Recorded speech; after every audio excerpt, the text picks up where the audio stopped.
আজকে আপনাদের দেখাবো সাইটিং বেগুনের তেল ঝোল। আমি এখানে 1 কিলো সাইজের সাইটিং মাছ নিয়ে নিয়েছি। একটু বড় সাইজের সাইটিং হলে খেতে টেস্ট হয়।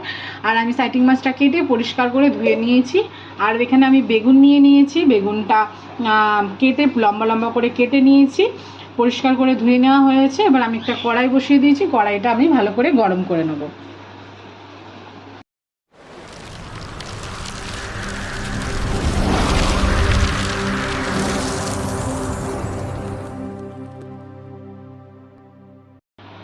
আমি দিয়ে কড়াই বসিয়ে দিচ্ছি, কড়াই আমার গরম হয়ে গেছে। এতে আমি দিয়ে দিচ্ছি এবার সর্ষের তেল। তেলটা আমরা ভালো করে গরম করে নেব। তেলটা যতক্ষণ গরম হচ্ছে ততক্ষণ আমরা মাছে নুন হলুদ ভালো করে মাখিয়ে নেব। প্রথমে আমরা এতে পরিমাণ মতন লবণ দিয়ে দিচ্ছি।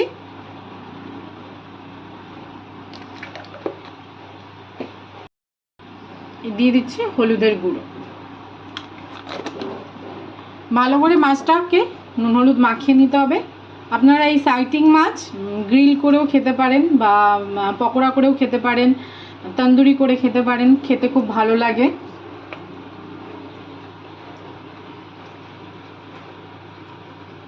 ভালো করে গরম করে নিয়েছি। এবার নুন হলুদ মাখানো মাছগুলো আমরা একে একে তেলেতে ভেজে নেব।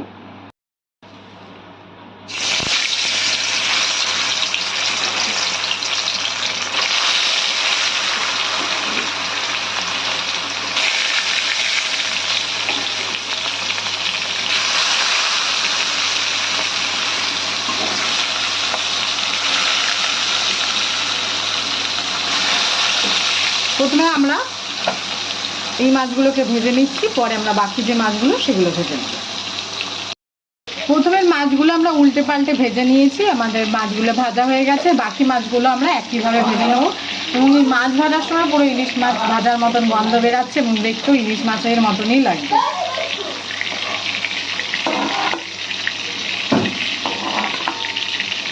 বাকি যে মাছগুলো আমরা এই তেলেই ভালো করে ভেজে নিচ্ছি।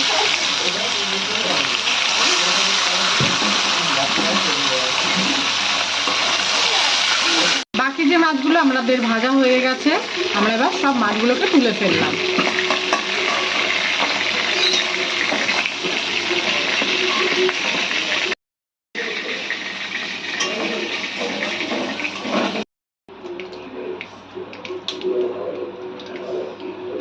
এবার এই মাছের তেলের মধ্যে আমি দিয়ে দিচ্ছি কালো জিরে এবং কাঁচা লঙ্কা চেরা, সেটা আমি ফোড়নে দিয়ে দিলাম এবং ভালো করে ফোড়নটাকে ভেজে নেব।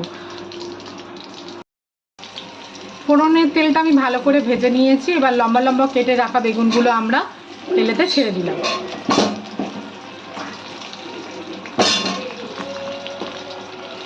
বেগুনগুলোকে ফোড়নের তেলের সঙ্গে ভালো করে ভেজে নিতে হবে। আমরা এখনই এই মুহূর্তে লবণ বা হলুদ দেব না, একটু হালকা ভেজে তারপরে লবণ হলুদগুলোকে অ্যাড করব।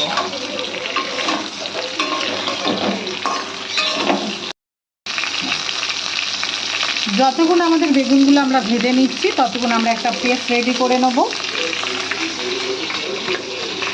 প্রথমে আমরা একটা বোল নিয়ে নিয়েছি, বোলের মধ্যে নিয়ে নিলাম 1.5 চামচ মতন জিরের গুঁড়ো,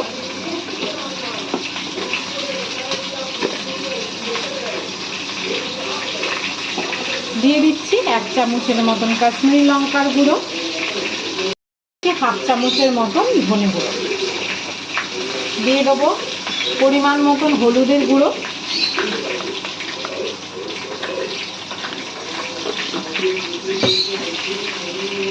এর মধ্যে অল্প পরিমাণে জল অ্যাড করে দিচ্ছি আমরা।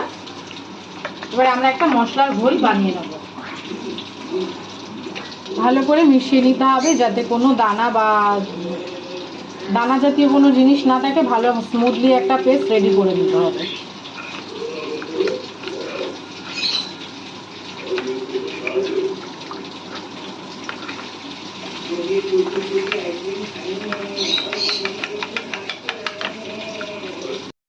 আমরা ভালোভাবে মিক্সিং করে নিয়েছি। বেগুনটা আমরা হালকা করে ভেজে নিয়েছি। এবার এর মধ্যে আমরা নুন আর হলুদের গুঁড়ো অ্যাড করে দেবো। প্রথমে আমরা পরিমাণ মতন লবণ দিয়ে দিলাম আর দিয়ে দেবো পরিমাণ মতন হলুদের গুঁড়ো। আপনারা কিন্তু বাড়িতে অবশ্যই এই রেসিপিটি ট্রাই করে দেখবেন এবং কেমন লাগলো আমাকে কমেন্ট করে জানাবেন।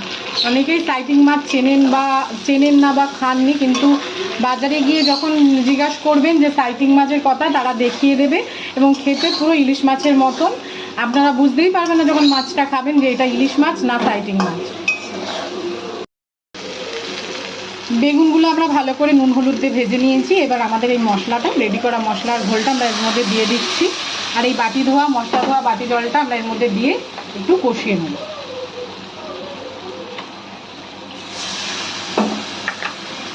এখানে আমি আদা বাটা বা কাঁচা লঙ্কা বাটা কোনোটাই ইউজ করছি না, আমি কাঁচা লঙ্কা চিড়ে দিয়েছি।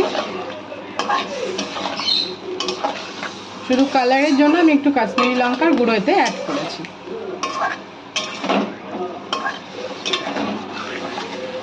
মশলাটা কষিয়ে নিয়েছি, এবার এটা আমি জল অ্যাড করে দিচ্ছি পরিমাণ মতন। আমি এটা আরেকটু জল মিশিয়ে দেবো।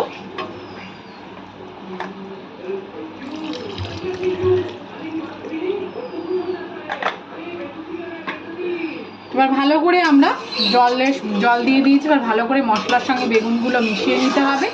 এবার ভালো করে ফুটিয়ে নিতে হবে, তারপরে আমরা ভেজে রাখা মাছগুলোকে অ্যাড করব। আমাদের ঝোলটা ভালোভাবে ফুটে গেছে। এবার ভেজে রাখা মাছগুলো আমরা এতে অ্যাড করে দিচ্ছি।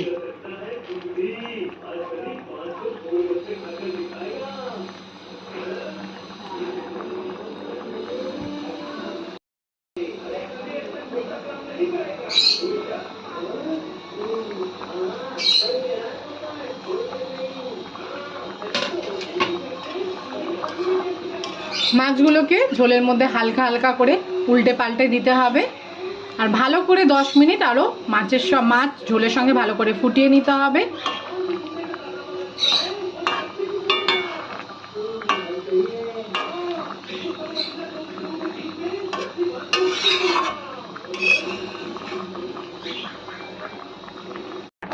ঝোল আমাদের ফুটে গেছে, মাছের ঝোল প্রায় হয়ে এসেছে। ঠিক এই সময় আমরা দিয়ে দিচ্ছি পরিমাণ মতন লবণ। লবণটা দিয়ে ভালো করে মিশিয়ে নিতে হবে। আর মিনিট 2 ফুটিয়ে নিয়ে হয়ে যাবে আমাদের মাছের ঝোল।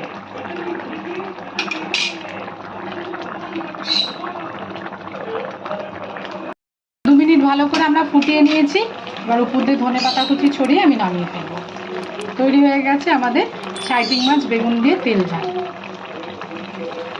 সম্পূর্ণ ভিডিওটা দেখার জন্য সকলকে জানাই ধন্যবাদ। সবাই ভালো থাকবেন, সুস্থ থাকবেন। দেখা হবে নেক্সট ভিডিওতে।